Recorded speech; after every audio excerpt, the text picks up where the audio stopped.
Hozir e'tiboringizga bekobodlik bir yigit tomonidan aytib berilgan hikoyani havola qilamiz. Bu hikoyada mo'minlar uchun ibrat, hali Allohning ibodatiga kirmaganlar uchun yuksak bir xitob bor.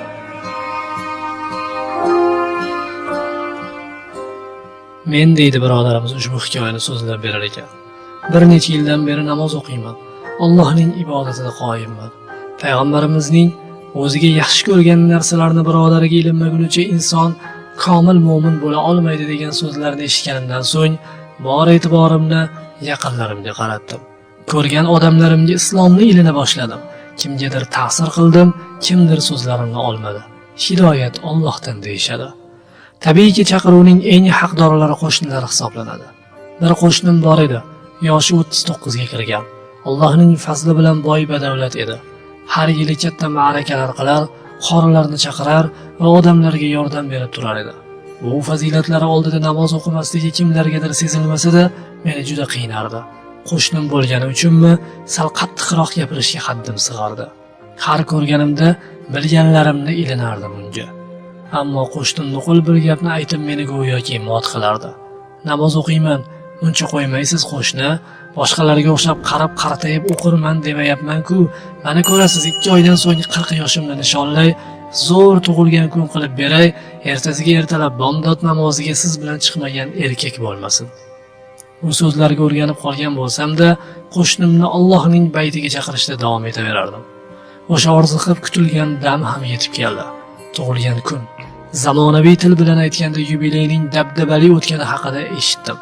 Kamida 20 marotaba tug'ilgan kundan keyingi eng asosiy kunni eshitganim bois ertalab turib qo'shnimning oldiga chiqishga bel bog'ladim. Tug'ilgan kunga shariat ruxsat bermagani uchun bormadim.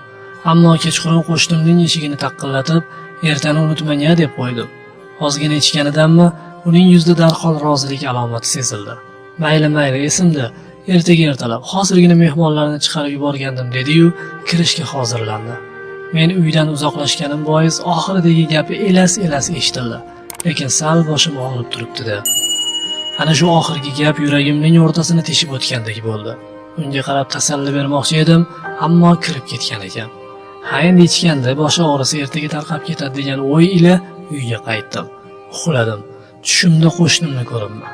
Emishki sahroda yurganmishmiz, ikkimiz. Juda chanqab ketibmiz. Qani endi suv ko'rinsa edi degan orzu bilan uzoq yuribmiz. Va nihoyat sahro o'rtasida buloq ko'rinibdi-yu, ikkalamiz yugurib ketibmiz. Men birinchi bo'lib yetib borganimdan so'ng qo'shnimni o'ylamay suv icha ketdim. Ichib qolib bo'lgach qo'shni iching deb orqaga qarasam qo'shni yo'q edi. Qayoqqa ketdi ekan deb o'ylab turganimda uyg'onib ketdim. Tursam soat 3 ham bo'lmagan edi.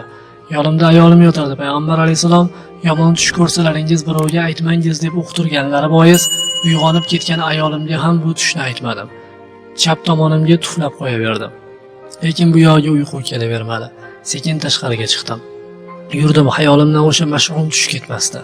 Soat 3 da qo'shnini chaqirish qanday bo'lar ekan? Yo'q, Alloh asrasin. Alloh jonini omon qilsin. Ertalab Xudo xohlasa bomdodga chiqamiz dedim-u, uyga kirib ketdim.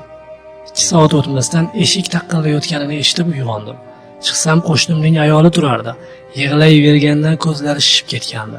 Qo'shnijon, erim 2 soat oldin qattiq og'rib qoldi. Doktor chaqirgani bolalarimni turg'izgunimcha kasali battar bo'ldi. Bolalarim doktorga borishga endigina tayyorlanishayotgan edi, erim omonatini topshirdi. Soatga qarasam roppa-rosa 4 bo'lgandi. Men bu xotinning so'zlaridan garangsib qoldim. Chunki o'sha payti bomdod soat 4 dan 5 daqiqa o'tganda kirardi. Subhanalloh, Alloh taolo bu bandasini bomdod vaqtiga kirib borishiga ham yo'l qo'ymabdi. Subhanalloh, 40 yoshlik to'yimni o'tkazaman u ertasiga bomdodga chiqaman degan odam aynan bomdod kirish arafasida jon berishini qayerdan ham bilsin. Subhanalloh, tushimda ayolimga aytmasam ham Alloh taolo bu bandasiga o'lim farishtasini aynan o'sha vaqtda jo'natib bo'lgan ekan. Hikoya shu yerda tugaydi. So'zlamoq bizdan, ibrat sizdan, hidoyat esa yolg'iz Allohdan. Pok Parvardigorimiz o'zi hidoyatga boshlamasa bandasining imkonida faqat dinga chaqirmoq bor ekan, xolos. Bekobodlik do'stimizning qo'shnisi qanday xotima topganini eshitdingiz. Endi o'zimizning hayotimizga nazar solaylik. O'zimizning amallarimizni bir taftish qilib ko'raylik. Abu Hanifa rahmatullohi alayh o'z farzandlariga pand nasihat qilib shunday degan ekanlar: bolam, bilki, Alloh mo'minga amalni farz qildi. Alloh kofirga iymonni farz qildi. Alloh munofiqqa samimiylikni farz qildi. Ko'nglim toza, men musulmonman deb yurganlar mazhabimiz asoschisi Imom Abu Hanifaning so'zlariga quloq ossinlar. U zot agar mo'min bo'lsangiz, sizga Alloh amalni farz qildi demoqda. Agar faqat ko'ngil bilan ish bitadi demoqchi bo'lsangiz, bilingki, sizning hukmingiz kofir bo'lib qolishi mumkin. Agar nifoq alomatlari sezilayotgan bo'lsa, samimiy bo'ling, o'zingizni aldamang. Yuqoridagi hikoya qahramoni singari falon payt boshim sajdaga tegadi deb xomtama bo'lmang. Alloh taolo chegaraga olib kelib joningizni olishi mumkin. Hammaga Allohdan tavfiq va hidoyat so'rab qolamiz.